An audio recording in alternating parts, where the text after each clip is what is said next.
Welcome back to the Deep Dive.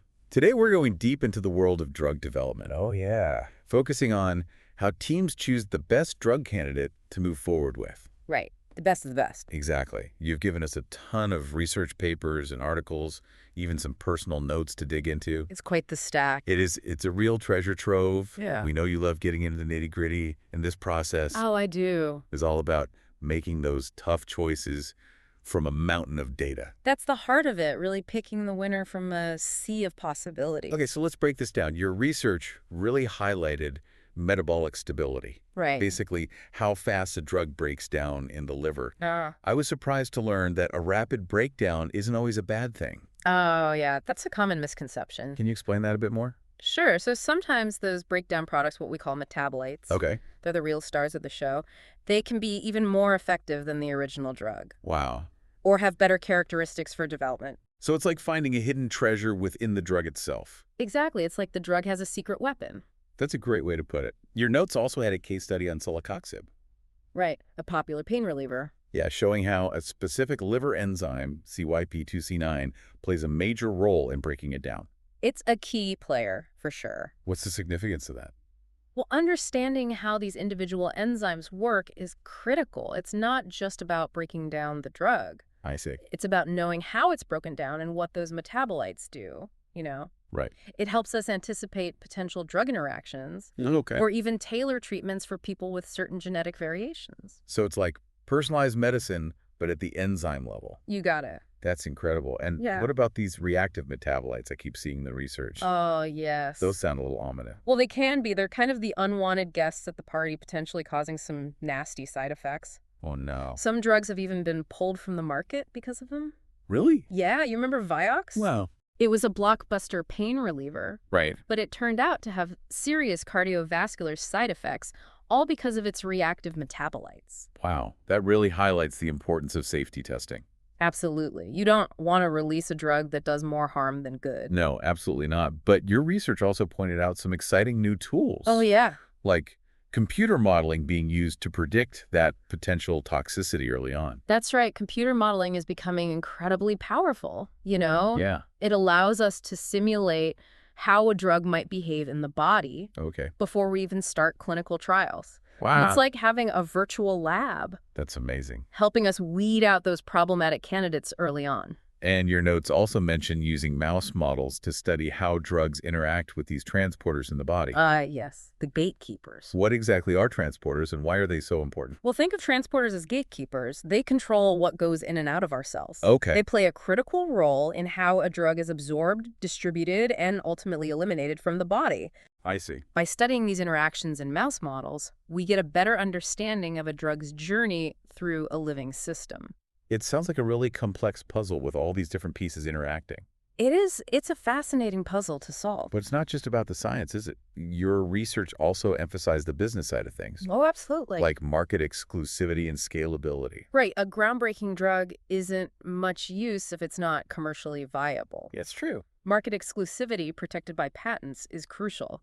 It gives a company time to recoup that massive investment in drug development. Makes sense. And then scalability, can we actually manufacture the drug efficiently and on a large enough scale to meet demand? So it's like a delicate balancing act, weighing the scientific potential against those economic realities. Exactly. You've got to consider all these factors before choosing the best candidate. You really do. Yeah. It's not just finding a drug that works, it's finding a drug that works and has a real chance of making a difference in the world.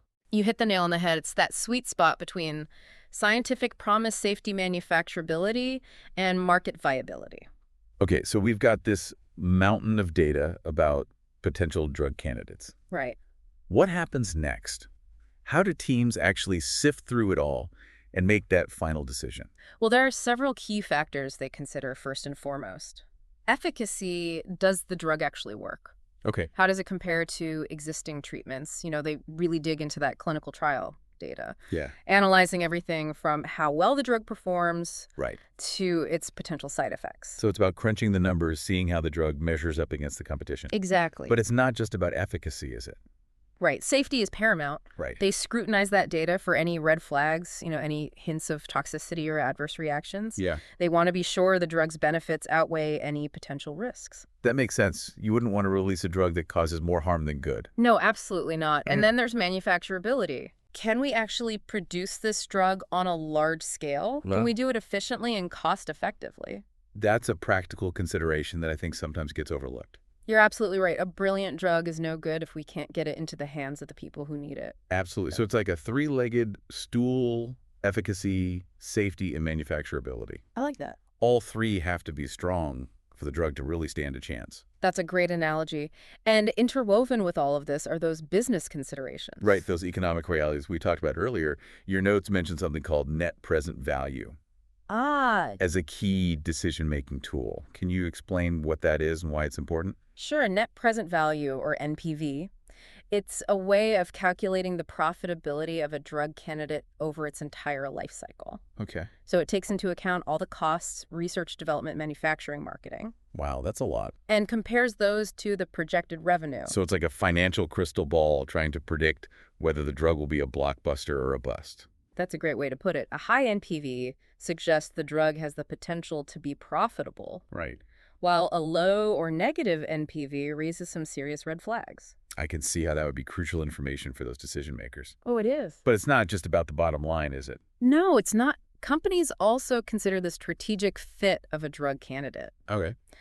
Does it align with their overall portfolio and their long-term goals? So they might choose a drug with a slightly lower NPV if it complements their existing product line Rare. or opens up a new therapeutic area. Exactly. It's about making strategic decisions that position the company for future success. It sounds like a really complex equation with a lot of variables. It is. There are a lot of moving parts. How do teams actually go about weighing all these factors and making that final decision? Well, they often use what's called a structured decision-making process. Okay. Typically, it involves a cross-functional team, scientists, clinicians, business experts. A variety of perspectives. Exactly, who carefully evaluate all the data and then present their recommendations to a senior leadership team. So it's not just one person making the call. It's a collaborative effort with multiple perspectives brought to the table. Exactly, and ultimately the decision comes down to a judgment call. Okay. There's no magic formula, no algorithm that can definitively tell you which drug candidate is the best bet.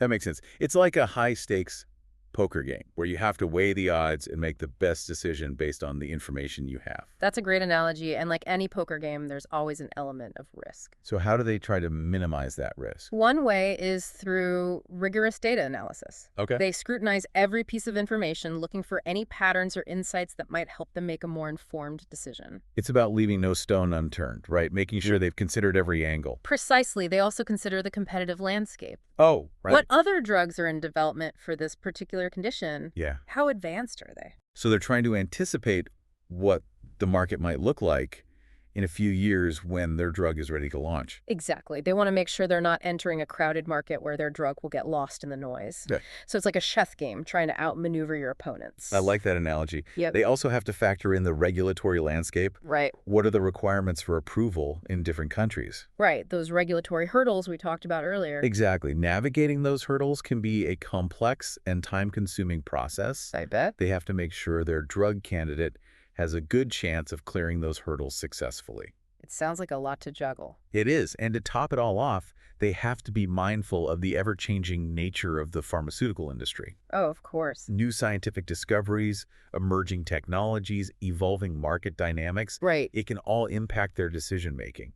So they're constantly adjusting their strategy, trying to stay ahead of the curve. Absolutely. Mm-hmm. It's a dynamic and challenging field, but it's also incredibly rewarding. After all, they're working to develop treatments that could potentially save lives and improve human health. That's a powerful reminder of the ultimate goal, speaking of the big picture. Your research also highlighted the increasing role of artificial intelligence, or AI, Oh, yes. in drug discovery. How is AI being used in this candidate selection process? Well, AI can analyze these massive data sets much faster and more efficiently than humans can. Wow. It can identify patterns and insights that we might miss. So it's like having a superpowered research assistant helping us sift through mountains of data. That's a great way to put it. AI can help us identify promising drug candidates, more quickly predict their potential efficacy and safety, and even estimate their market potential. That's incredible. It sounds like AI is revolutionizing the way drugs are developed. It's certainly having a major impact, but it's important to remember that AI is a tool. Right. not a replacement for human expertise. Right. It's about augmenting our abilities, not replacing us. Exactly. The final decision about which drug candidate to move forward with still rests with human beings. Yeah. We have to weigh all the factors, consider the ethical implications, and ultimately make the best decision based on the available information. It's a reminder that drug development is a human endeavor driven by a desire to improve human health. Speaking of human health. One thing that stood out in your research was the concept of patient-centric drug development. Ah, yes. That's a growing trend in the industry, and for good reason. Can you explain what patient-centric drug development means and why it's so important? Absolutely. It means putting the needs and perspectives of patients at the center of the drug development process. So it's not just about developing a drug that works, it's about developing a drug that works for the people who will be using it. Exactly. It's about understanding their experiences, their preferences, their challenges, and incorporating that knowledge into every stage of the process. I can see how that would be incredibly valuable, but how do they actually go about getting that patient input? They use a variety of methods. They might conduct surveys, hold focus groups, or even partner with patient advocacy organizations. So they're going directly to the source, getting firsthand insights from the people who will ultimately benefit from these new treatments. Precisely, and they're doing it throughout the development process, not just at the end. That makes sense. It's about building a drug that's not only effective and safe, but also meets the real-world needs of patients. You've got a patient-centric drug development is not just about doing the right thing ethically. Yeah. It's also about developing better drugs. That's a powerful point. By understanding the needs of patients, they can develop treatments that are more likely to be used and adhered to, ultimately leading to better health outcomes. Exactly. It's a win-win situation. This deep dive has been incredibly enlightening. We've gone from the molecular level, looking at how drugs are metabolized, Right. all the way to the patient experience, considering their needs and perspectives. And we've explored that complex interplay of scientific, regulatory, and economic factors that shape the drug development process. It's been a whirlwind tour, but it's given me a much deeper appreciation for the intricacies and challenges of this field. I'm glad to hear that it's a field that's constantly evolving, but one thing remains constant: the dedication and ingenuity of the people who work tirelessly to develop new treatments that can improve human health. Before we wrap up, I want to circle back to something you mentioned earlier, the concept of risk in drug development. Okay, It's a high-stakes game, and not every drug candidate is going to be a winner. that's right. In fact, the vast majority of drug candidates fail somewhere along the way. Wow, that's a sobering statistic. Why is the failure rate so high? There are many reasons. Sometimes the drug simply doesn't work as well as expected. Other times, it turns out to have unexpected side effects. So it's back to that balancing act between efficacy and safety. Exactly. And sometimes the manufacturing process proves too complex or too expensive. Or the market landscape shifts, making the drug less commercially viable. Right. There are a lot of hurdles to overcome, and most drug candidates stumble at some point along the way. So how do drug developers cope with this high failure rate?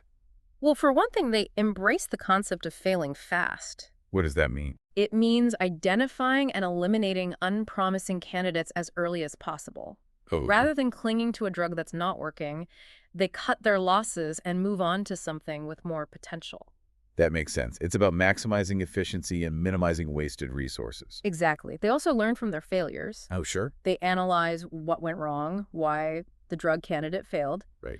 and use that knowledge to improve their processes for future projects. So it's about turning setbacks into learning opportunities. Precisely, failure is an inevitable part of the process, but it doesn't have to be a defeat. Right. It can be a stepping stone to future success. That's a great perspective. Okay. This deep dive has been incredibly insightful. We've explored the science, the business, the ethics, Right. and even the psychology of drug development. We've covered a lot of ground from the lab bench to the patient's bedside. It's been a fascinating journey, and I'm sure our listeners have come away with a new appreciation for the complexity and importance of this often hidden world. I hope so. It's a world that's full of challenges, but also full of hope, after all. We're working to develop treatments that can potentially alleviate suffering and improve the lives of millions of people. Before we wrap up, Mm-hmm. before we wrap up, I'm curious about something. We've talked a lot about how teams choose the best drug candidate, but what happens to the ones that don't make the cut? You know, the ones that don't get chosen. Oh, that's a great question.